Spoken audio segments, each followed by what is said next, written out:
നമസ്കാരം. ഇസ്രായേൽ എന്ന രാജ്യം തകർന്ന് തരിപ്പണമായി കൊണ്ടിരിക്കുമ്പോൾ അതിന് മറുപടിയായി ഇറാന് കൊടുക്കുന്ന അടികൾ കൊണ്ട് ഇറാനും തരിപ്പണമായി കൊണ്ടിരിക്കുമ്പോൾ ഇറാന്റെ അടികൊണ്ട് ബുദ്ധിമുട്ടുന്നത് ഇങ്ങകലെ ഈ കൊച്ചു കേരളത്തിലിരിക്കുന്ന നമ്മളും കൂടിയാണ്. നമുക്കറിയാം, 12ാമത്തെ ദിവസം മുതൽ നമുക്ക് ഗ്യാസ് ഇല്ലാത്ത അവസ്ഥ വന്നതാണ്.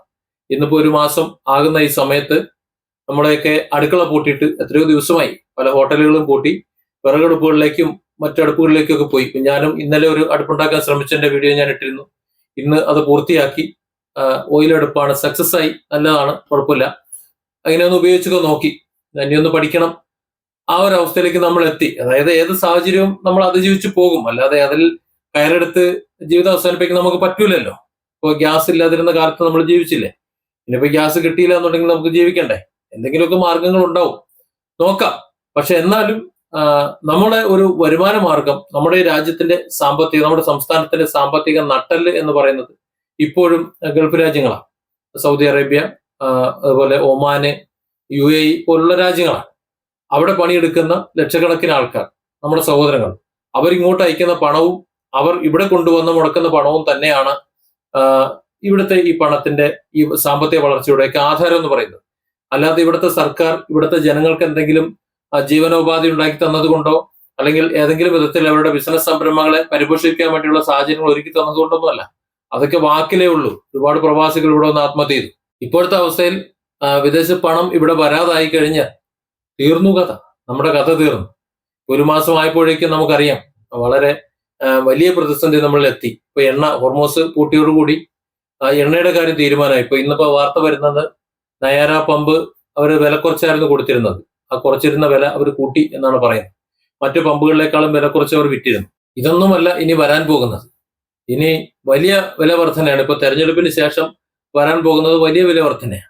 അതിന്റെ വീഡിയോ ഞാൻ വേറെ ചെയ്യുന്നുണ്ട്. അതിന്റെ കണക്കുകൾ, എനിക്കുറിച്ച് കണക്കുകൾ പറയാനുണ്ട്. ഏതായാലും ഇവിടെ നമ്മൾ ഇതിനൊക്കെ കുറ്റം പറയുന്നത് ഇറാനെയാണ്. സത്യത്തിൽ ഇറാനെയാണോ നമ്മൾ കുറ്റപ്പെടുത്തേണ്ടത്? അവിടെ ആർക്കും ഒരു തലവേദനയില്ലാതെ മര്യാദയ്ക്ക് അവരുടെ പാടെ വിധി എന്ന് പറഞ്ഞ് പോയിക്കൊണ്ടിരുന്ന ഇറാനെ കയറി അമേരിക്കയും ഇസ്രായേലും കൂടെ ചൊറിഞ്ഞപ്പോൾ ആ രണ്ട് രാജ്യങ്ങളുടെ പ്രശ്നവും പേര് നടക്കുന്നു എന്ന് അവർക്ക് തോന്നുന്ന, ഇറാന് തോന്നുന്ന, അതായത് ഈ പറഞ്ഞ രാജ്യങ്ങളിലൊക്കെ അമേരിക്കയുടെ സൈനിക താവളങ്ങളുണ്ട്. അതൊക്കെ ഉണ്ടപ്പോൾ സ്വാഭാവികമായിട്ടും അമേരിക്കയുടെ സഖ്യകക്ഷികളാണ് എന്ന് തന്നെ പറയും. ഇറാൻ എങ്ങനെ കണക്ക് കൂട്ടുന്നത്? അതുകൊണ്ട് അമേരിക്ക അടിക്കുന്നതിന് പകരം അമേരിക്കയുടെ സഖ്യരാഷ്ട്രങ്ങളെ അടിക്കുകയാണ് ചെയ്തുകൊണ്ടിരിക്കുന്നത്. അതിന്റെ ഫലമായിട്ടാണ് ഇപ്പോൾ 2 പേര് കൊല്ലപ്പെട്ടു എന്ന് പറയുന്നത്. സ്വഹാനില് 2 പേര് മരണപ്പെടുന്നത് ഇറാൻ അയച്ചിട്ടുള്ള മിസൈലിന്റെ അവശിഷ്ടങ്ങൾ ഏറ്റിട്ടാണ്. അതിന്റെ കാരണം അതേ നിങ്ങൾ കാണുന്ന മെസ്സേജ് ഉണ്ടല്ലേ. UAE അത്തരത്തിലൊരു മിസൈൽ ആക്രമണം വരുന്നു എന്ന് അറിഞ്ഞു കഴിഞ്ഞാൽ അപ്പൊ തന്നെ മൊബൈലിലേക്ക് അലർട്ട് വരും. റൂം തുറന്ന് പുറത്തേക്ക് ഇറങ്ങണ്ട, വാതിലടച്ച് കുത്തിയിരുന്നോ എന്ന് പറഞ്ഞു കഴിഞ്ഞാൽ കേൾക്കൂല. ഈ മരണപ്പെട്ടതിൽ ഒരാൾ ഇന്ത്യക്കാരനാണ് എന്ന് പറയുന്നുണ്ട്. ഔദ്യോഗികമായ സ്ഥിരീകരണമൊന്നും വന്നിട്ടില്ല. 3 പേർക്ക് പരിക്ക് പറ്റി, അല്ല 4 പേർക്ക് പരിക്ക് പറ്റി എന്നും പറയുന്നുണ്ട്. അതിലൊരാൾ ഇന്ത്യക്കാരനാണ് എന്നും പറയുന്നു. അതും വാർത്തയിൽ പൂർണ്ണമായിട്ടും കിട്ടിയിട്ടില്ല. എന്നാൽ ഈ 2 പേരടക്കം ഇപ്പൊ 11 പേര് ഇതുവരെ UAE കൊല്ലപ്പെട്ടിട്ടുണ്ട് എന്ന് സ്ഥിരീകരിച്ചിട്ടുണ്ട്. അതിൽ അമേരിക്കന്റെ പട്ടാളക്കാരടക്കം വരും. ഇറാനെ സംബന്ധിച്ചിടത്തോളം അവർക്ക് ഇനി ഒരു തിരിഞ്ഞു നോക്കാൻ അവർക്ക് കഴിയില്ല. അത് ഏത് രാജ്യമായാലും കഴിയില്ല. കാരണം അവരുടെ പരമോന്നത നേതാവിനെ വധിച്ചു, അവരുടെ ഭരണാധികാരികളെ ഒരറ്റത്തുനിന്നേ കൊന്നുകൊണ്ടിരിക്കുന്നു. അവരുടെ പരമാധികാരത്തിന്മേൽ തന്നെയാണ് അത് കടന്നു കയറിയിട്ട് അവരെ കുറ്റക്കാരാക്കി ഇങ്ങനെ പറഞ്ഞുകൊണ്ടിരിക്കുന്നത്. ഇപ്പോഴും ഇറാനെയാണ് നമ്മൾ കുറ്റപ്പെടുത്തുന്നത്. സത്യത്തിൽ നമ്മുടെയൊക്കെ രാജ്യത്ത് ആരെങ്കിലും കയറി അടിച്ചാലും നമ്മൾ ഇത് തന്നെയാണ് ചെയ്യുക. വേറെ നമുക്കൊന്നും ചെയ്യാനില്ല. നമ്മളെ ചൊറിയാൻ വരുന്ന ആരാണോ, അവരുടെ സഖ്യകക്ഷികൾ, നമ്മളെ അടിക്കാനായിട്ട് സഹായിക്കുന്ന ആരാണോ, അവർ നമ്മളടിക്കും അല്ലേ? അത് തന്നെ ഇറാനും ചെയ്യുന്നുള്ളൂ. അവനവന്റെ പെരിയിലേക്ക് വന്നാലേ അത് മനസ്സിലാവുമെന്ന് നിർബന്ധം പിടിക്കുന്നതാണ് കുഴപ്പം. ഇവിടെ ഒരൊറ്റ മാർഗ്ഗമേ ഉള്ളൂ. അമേരിക്ക ലോകത്തോട് ചെയ്ത ചതി, ആ ചതിക്ക് പരിഹാരം ഉണ്ടാക്കണം. ഏതായാലും ഈ ലോകത്തെ മുഴുവൻ പണവും തങ്ങൾക്ക് കൈകാര്യം ചെയ്യണം, സകല എണ്ണയും തങ്ങൾ തന്നെ കച്ചവടം ചെയ്യും എന്ന നിലയിലുള്ള ആ ഒരു ധാർഷ്ട്യത, ആ ആക്രാന്തം, അതാണ് ഈ യുദ്ധത്തിന്റെയൊക്കെ അടിസ്ഥാനം എന്ന് പറയുന്നത്. അതിന് ഇസ്രായേലിന് ഒരു കരുവാക്കുന്നതേ ഉള്ളൂ. അത് ഇവരുടെ ഒരു പ്രത്യേകത എന്ന് പറഞ്ഞാൽ, ഈ അമേരിക്കന്റെ പ്രത്യേകത മുഴുവൻ അങ്ങനെ തന്നെ. അവരാരെങ്കിലും കരുവാക്കും, നേരിട്ടുള്ള പരിപാടിയൊന്നുമില്ല. ഇപ്പോ ഇറാനെ അന്ന് ശരിയാക്കാൻ വേണ്ടി ഇറാഖിനെ സഹായിച്ചു. അവസാനം ഇറാഖിനെ അവർ തകർത്തു. ഇപ്പൊ എന്താ, ഇറാനെ അടിക്കാൻ വേണ്ടി നിൽക്കുന്നു, അതിന് ഇസ്രായേലിനെ തകർക്കാൻ നോക്കുന്നു. തകരുന്നത് ഇസ്രായേലല്ലേ? അവിടെയുള്ളവരാകെ നക്ഷത്രക്കാലുണ്ടെന്ന്. വളരെ വളരെ പരിതാപകരമായ അവസ്ഥയിലാണ് ഇസ്രായേലിന്റെ ഓരോ സ്ഥലങ്ങൾ. ഇന്നിപ്പോ ഹൈഫ വീണ്ടും ചുട്ടരിച്ചു എന്നുള്ള വാർത്ത വരുന്നുണ്ട്. അത് അങ്ങനെ ആൾക്കാർ മരിച്ചു വീഴുകയാണ്. അതുപോലെ പരിക്ക് പറ്റിയവരുടെ എണ്ണം നിരവധിയാണ്. കണക്കുകൾ അങ്ങനെ പുറത്തേക്ക് വരുന്നില്ല. ഇസ്രായേൽ ഇപ്പോഴും പകുതി പോലും കാര്യങ്ങൾ പുറത്തേക്ക് വരുന്നില്ല. മിസ്റ്റർ ടൈംസും അടക്കമുള്ള കുറെ പേപ്പറുകളും മറ്റ് ചാനലുകളും അരിച്ചു പെറുക്കുമ്പോൾ ആ വാർത്തകളുടെ വരികൾക്കിടയിൽ വായിക്കുന്ന കാര്യങ്ങൾ മനസ്സിലാക്കുന്ന ഇപ്പൊ ഇറാനിയൻ പത്രങ്ങളും അവിടുത്തെ വാർത്തകളും അന്താരാഷ്ട്ര മാധ്യമങ്ങളുടെ വാർത്തകളും എല്ലാം കൂടി ഒരുമിച്ചെടുത്ത് വെച്ച് നോക്കുമ്പോൾ ഏകദേശം നമുക്ക് കാര്യങ്ങൾ മനസ്സിലാവുമല്ലോ. അങ്ങനെയൊക്കെ മനസ്സിലാകുന്ന കാര്യങ്ങളാണ് നിങ്ങളോട് പറഞ്ഞുകൊണ്ടിരിക്കുന്നത്. സത്യത്തിൽ ഇറാൻ എന്ന് പറയുന്നത് ഇപ്പോ യുദ്ധം നിർത്തേണ്ട ഒരു ആവശ്യമില്ല അവരെ സംബന്ധിച്ചിടത്തോളം. അവരെ അഭിമാനത്തിന് മേലാണ് അവർ തലയിട്ടിട്ടുള്ളത്. അതുകൊണ്ട് ഇസ്രായേലും അമേരിക്കയും ഏകപക്ഷീയമായി തന്നെ വെടിനിർത്തിയിട്ട് ഇത് അവസാനിപ്പിക്കണം. ഇറാൻ പറയുന്നത് പോലെ ഞങ്ങൾ അങ്ങോട്ട് വന്നില്ലല്ലോ, ഇങ്ങോട്ട് വന്നവരെ നശിപ്പിച്ചല്ലേ, ഞങ്ങൾക്ക് നഷ്ടം തരണം എന്നൊക്കെ പറഞ്ഞു കഴിഞ്ഞാൽ ഓക്കെ. ഇപ്പോഴും എന്താണ് അമേരിക്ക ചെയ്തുകൊണ്ടിരിക്കുന്നത്? ഹോർമൂസ് കടലെടുക്ക്, അതിലൂടെയാണ് ലോകത്തിന്റെ 20-30% എണ്ണയൊഴുക്കും സാമ്പത്തിക ഇടപാടുകളും നടക്കുന്നത് എന്നതുകൊണ്ട് അത് പിടിച്ചെടുക്കാനുള്ള പണിയാണ് നോക്കുന്നത്. അപ്പോഴും തെറ്റ് തിരുത്താനല്ല നോക്കുന്നത്.